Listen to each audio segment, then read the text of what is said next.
Bienvenidos a este sexto video del curso Prisión Preventiva, Modelos Teóricos y Estándares Internacionales de Derechos Humanos. En esta oportunidad vamos a continuar viendo el modelo de límites a la imposición de la prisión preventiva, esa teoría general de las medidas de coerción, bajo la lógica de prohibición de detenciones arbitrarias. En el anterior video vimos dentro de esa lógica estos cuatro principios, hoy analizaremos estos otros cuatro restantes. Vamos a empezar por el de necesidad, que aparece, por ejemplo, la sentencia Romero-Félix de la Corte Interamericana, en el párrafo 98, donde va a decir que la prisión preventiva o las medidas de coerción en general tienen que ser necesarias en el sentido de que sean absolutamente indispensables.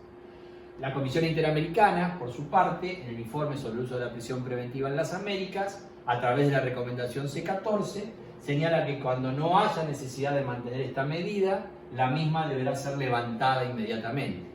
Y esta conjunción de levantar la medida que venía siendo impuesta remite a esta idea de principio de provisionalidad conjugada con el de necesidad. La medida de coerción debe durar hasta tanto sea necesaria, y cuando deja de ser necesaria debe cesar, por eso necesidad y provisionalidad se vinculan. Esta idea de provisionalidad aparece proclamada por la Comisión Interamericana en los principios y buenas prácticas para la protección de todas las personas privadas de libertad en las Américas, en este principio 3.1, segundo párrafo, que señala que por regla general la privación de libertad de una persona deberá aplicarse durante el tiempo mínimo necesario. Lo mismo señala la Comisión Interamericana en estos otros documentos, en el informe sobre el uso de la prisión preventiva en las Américas, tanto en la recomendación C7 como en la recomendación C8, en las cuales dice que cuando la Fiscalía o el órgano de acusación pide la prisión preventiva y el juez fija la prisión preventiva, decreta la prisión preventiva, en los dos casos se debe aludir al plazo de duración de esa prisión preventiva, pensando entonces en que haya algún mecanismo de control sobre necesidad-provisionalidad. Y aparece en esta conjunción necesidad-provisionalidad un escalón más que habilita la existencia de controles periódicos.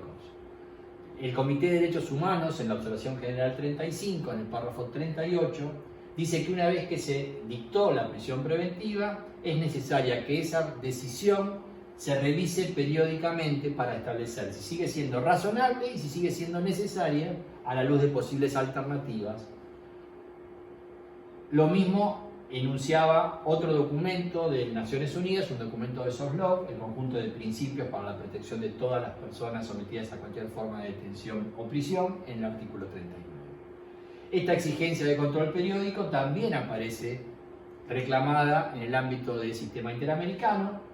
Por ejemplo, la Corte Interamericana en estas sentencias, mujeres víctimas de tortura sexual en la Atenco, párrafo 255, Romero-Félix, párrafo 111 y Jenkins, párrafo 84, exigen estos controles periódicos, y no ha sido esta una novedad en estos últimos pronunciamientos, sino que es un estándar que ya viene sosteniendo desde hace mucho tiempo, por ejemplo, Nibor Neptune, Bayarri, en varias sentencias, Norín Castimán, Argüelles, donde va a exigir este control periódico.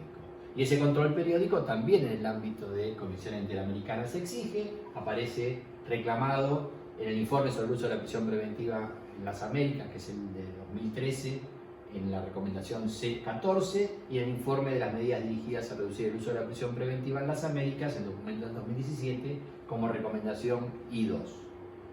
Vamos a hablar ahora de este requisito de idoneidad, requisito que establece la Corte Interamericana, por ejemplo, en esta misma sentencia Romero-Félix, como párrafo 98, señalando que las medidas adoptadas deben ser idóneas para cumplir con el fin perseguido.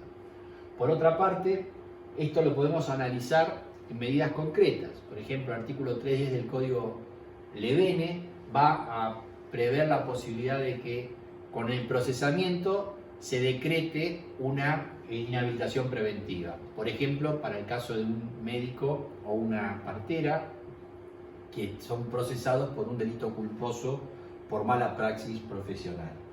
La pregunta es, en un esquema como el del sistema interamericano, donde solo la medida de coerción puede tener por finalidad evitar riesgo de fuga y riesgo de entorpecimiento, ¿cuál es la finalidad qué idoneidad tiene esta inhabilitación preventiva para evitar riesgo de fuga y riesgo de entorpecimiento? Y llegaríamos a la conclusión de que no la tiene y que la medida parece estar destinada a evitar la reiteración delictiva, que ese médico o esa partera sigan cometiendo posiblemente malas praxis. Entonces, la finalidad de idoneidad allí estaría habilitada para evitar reiteración delictiva, pero no para riesgo de fuga y riesgo de entorpecimiento. Consecuencia, el sistema interamericano, que es el que nos guía, esa medida de inhabilitación preventiva carecería de idoneidad. Vamos a pasar ahora a este otro principio, tal vez el más importante dentro de estos principios que estamos enumerando, que es el principio de proporcionalidad. Una definición muy genérica nos va a aparecer, por ejemplo, en Romero Ferri, con cita de precedentes anteriores, donde la Corte Interamericana en el párrafo 98 dice que estas medidas de coerción tienen que ser estrictamente proporcionales, de manera que el sacrificio inherente a la restricción del derecho a la libertad no resulte exagerado o no resulte desmedido frente a las ventajas que se obtienen mediante la restricción. En conclusión, lo que exige es una suerte de balancing test donde haya un juego, se ponderen ventajas y desventajas de esa prisión preventiva respecto de la finalidad de la restricción. Claro que esta definición es muy genérica y la propia Corte Interamericana ha dado definiciones más precisas que tienen más impacto en el diseño real, en los perfiles reales de aplicación de medidas de coerción. Así lo hizo, por ejemplo, en esta sentencia Barreto-Leiva, que es del 17 de noviembre del 2009, en cuyo párrafo 122 alude que la prisión preventiva está limitada por este principio de proporcionalidad y da una suerte de definición de qué implica o qué efecto lleva ese principio de proporcionalidad. Dice que en virtud de este principio, una persona que es inocente no debe recibir igual o peor trato que el condenado. Y agrega que el Estado debe evitar que la medida de coerción personal sea igual o sea más gravosa para el imputado que la pena que se espera resulta de esa condena. La idea es que este principio de proporcionalidad tiene una definición que podemos denominar definición clásica, a través de la cual la medida de coerción no puede ser más grave que la pena que se espera resulta del proceso. Y en este sentido juega muy fuerte en materia de prisión preventiva. Mi prisión preventiva no puede ser más grave que la pena que se espera. Si a mí me van a condenar a pena de multa o a pena de suspenso, si yo estuviera preso en prisión preventiva durante el proceso, sería más grave que. Lo cierto es que a esa definición clásica, que habla de que no puede ser más grave, hoy ya aparece una redefinición evolutiva, donde se habla de una regla de inequivalencia. No solo no debe ser más grave, sino que no debe ser equivalente, no debe ser igual. Y esta es una idea a través de un artículo de Natalia Sergi que recoge Alberto Bovino.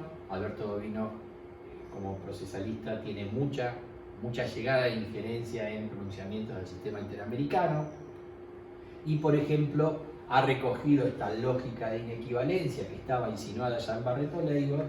La Comisión Interamericana, en ese informe 8609, el informe Pediano-Basso, que es un caso de Uruguay, donde en el párrafo 109 habló de regla de inequivalencia y en algún otro de los párrafos señaló como orientativo que dejaría de ser proporcional la prisión preventiva que excediera 2/3 partes del mínimo de la escala penal. Piensen ustedes que, por ejemplo, en un robo simple, que tiene como pena mínima 1 mes de prisión, 2/3 partes serían 20 días, con lo cual, en esa lógica, nadie podría estar preso en prisión preventiva más de 20 días si la imputación es por un robo simple. Veamos entonces, son dos definiciones, las dos surgen tanto de Barreto-Leiva y fuertemente más de Pediano-Basso para la inequivalencia, pero tienen alcances diferentes. Mientras que la definición clásica lo que prohíbe es el exceso, hay prohibición de exceso, no puede ser más grave que la pena que se espera. En esta otra redefinición, como regla de inequivalencia, dice que no debe ser igual, sino que debe ser menor, e incluso sensiblemente menor en la lógica de esos 2/3, de estas 2/3 partes del mínimo de la escala penal. Vale señalar que un viejo artículo de Cafferata Nores decía que este principio de proporcionalidad rige aunque no esté previsto en la norma, no hay una norma expresa que hable de prisión preventiva. Y en Barreto-Leiva aparecen los efectos que ahora vamos a en los que vamos a adentrarnos. En el párrafo 122 dice que ese principio de proporcionalidad determina que no se debe autorizar privación cautelar en supuestos en los que no sería posible aplicar pena de prisión, por ejemplo multa, y también señala que la prisión preventiva debe cesar cuando se excedió la duración razonable. Si bien aquí lo vincula solo a duración razonable, uno lo puede extender rápidamente a otros supuestos. Conclusión: los efectos de este principio de proporcionalidad tallan en dos ámbitos. Un primer carril: hay casos en los que se excluye el encarcelamiento preventivo. Casos donde no va a haber pena privativa de libertad, multa e inhabilitación exclusivas. Y también supuestos donde va a haber pena privativa de libertad, pero que va a ser en suspenso. En todos estos casos, la prisión preventiva está prohibida y aparecen problemas, por ejemplo, en el artículo 3.2, inciso 2 del Código Lebene, porque ese inciso dice que, no obstante que proceda condena en suspenso, puede disponerse la prisión preventiva si existe riesgo de fuga o entorpecimiento, con lo cual esa norma está habilitando prisiones preventivas por la existencia de fuga o entorpecimiento, pese a que afirma la posibilidad y hasta la probabilidad de condena en suspenso. En este sentido, sí, el Código Federal nuevo no tiene este problema, porque en el artículo 218 veda la posibilidad de aplicar prisión preventiva cuando proceda condena en suspenso, que, como hoy mencionamos en los primeros videos, tiene que ver con la receptación de los estándares de intolerabilidad de los que nos habla Binda. Una segunda pata de efectos viene dado por casos en los que se limita el tiempo de duración del encarcelamiento preventivo.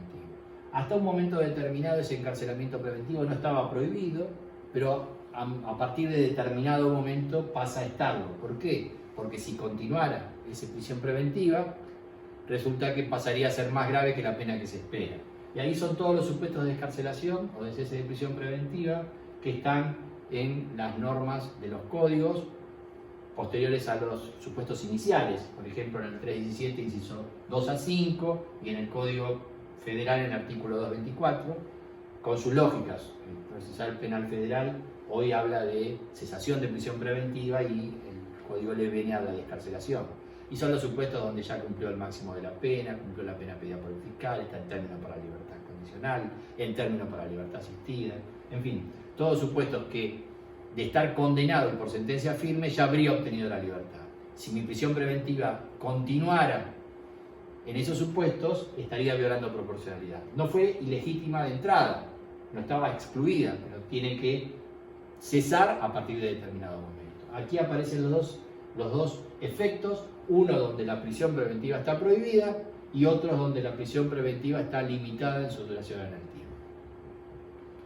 Hemos visto entonces proporcionalidad como un principio central y nos aparece por último, aparece este último principio, limitación temporal a la prisión preventiva. Esto está previsto en los instrumentos internacionales de derechos humanos, el 25 de la Declaración Americana, el 7.5 y el 9.3 de la Convención Americana y el Pacto Internacional. Esos instrumentos nos hablan de la duración de la prisión preventiva por un plazo razonable, que queda sujeto a apreciación judicial. Las pautas para esa apreciación judicial las brinda el propio sistema interamericano o el sistema internacional, pero la analiza en base a esas pautas el sistema interno. Por ejemplo, los principios y buenas prácticas para las personas privadas de libertad en las Américas, que emitió la Comisión Interamericana en 2008, el principio quinto, dice que para determinar el plazo razonable en el que se desarrolla un proceso judicial hay que tomar en cuenta la complejidad del caso, la actividad procesal de los interesados y la conducta de las autoridades judiciales. Estas tres pautas son las que tanto el sistema europeo como el de Naciones Unidas y el sistema interamericano toman para orientar si es razonable la duración de la prisión preventiva. La idea es que ese plazo razonable, sujeto a apreciación judicial en base a estas pautas, sin embargo no es mensurable en un número fijo de días, meses o años. Esto lo toma el sistema interamericano de pronunciamientos del Tribunal Europeo de Derechos Humanos de la década del 60 y lo convierte en el estándar aplicable. Es lo que Pastor denomina la doctrina del no plazo y la critica fuertemente porque en este sentido tiene bastante lógica pensar la incoherencia de hablar de un plazo razonable que no tiene plazo por eso le llama la doctrina del no plazo, pero es el estándar que nos rige en el sistema interamericano. Y nada impide que los estados superen ese estándar fijando un plazo que sí concreten en un término fijo. Y así lo hizo la República Argentina en el 94 con esta ley, la 24390, que habló de un máximo de 2 años y la posibilidad de prórroga de 1 año. Y con esto lo que hizo el Estado argentino es subir el piso de garantías. De esta doctrina del no plazo terminó suscribiendo una donde el plazo ya está fijado. Con esto progresó en materia de derechos humanos y este es el nuevo estándar.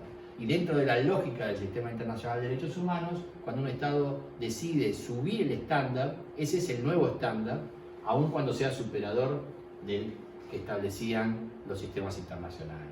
Y esto que señalo, así lo reconoce, por ejemplo, la Comisión Interamericana en el informe de Peirano Basso, que ya mencionamos en este mismo video, donde la Comisión señala que el estándar del sistema internacional de OEA es la doctrina del no plazo, pero que si un Estado, como lo hizo la Argentina, decide subir ese estándar ampliando el marco de garantías, esa autolimitación del Estado se convierte en el nuevo plazo razonable y ninguna prisión preventiva que supere ese plazo es respetada sin convertirse en arbitraria. Así que esto es el último de los principios del cual quería hablarles.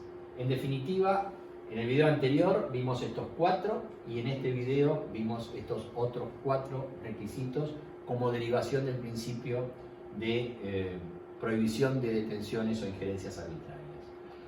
Como señalamos al principio de estos videos, esta teoría general que está en construcción tiene 3 patas, ya vimos 2, en el próximo video veremos esta idea de protección de la integridad y seguridad personal, trato digno humanitario, prohibición de torturas, tratos crueles, inhumanos o degradantes. Allí entonces, a eso nos dedicaremos, los espero en ese nuevo video. Muchas gracias.